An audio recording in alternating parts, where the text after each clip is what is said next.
Je me souviens d'images où on voyait des rames de métro qui avaient de multiples usages, des lieux qui sont des lieux de vie y compris.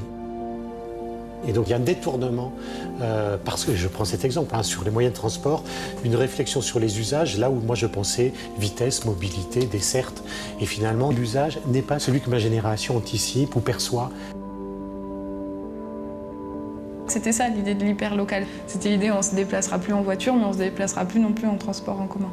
Du coup, si on se déplace plus, comment on utilise quand même ce rail pour la tangentiale nord, au lieu que les gens se déplacent vers quelque chose, les choses viennent à eux.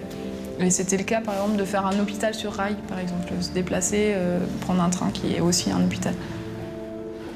Alors, sur la proposition qui consiste à dire il n'y a plus de mobilité, et effectivement on revient sur le local, j'y crois pas. Mais c'est un scénario de rupture qui oblige en fait à réfléchir sur l'offre qu'il propose et donc du coup d'aller sur des scénarios qui permettent de tisser en fait des propositions de politique publique plus riches.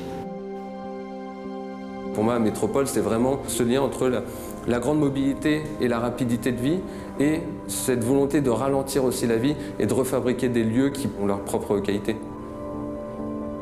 On peut commencer à penser que des modes de déplacement autres que les grandes infrastructures type le Grand Paris ou le métro peuvent exister. On peut aussi commencer à envisager que des rickshaws peuvent permettre de faire des distances beaucoup plus courtes. C'est un peu ce qu'on avait voulu développer de manière prospective, mais on se disait qu'il y avait des échelles qui n'étaient pas touchées par celles du Grand Paris.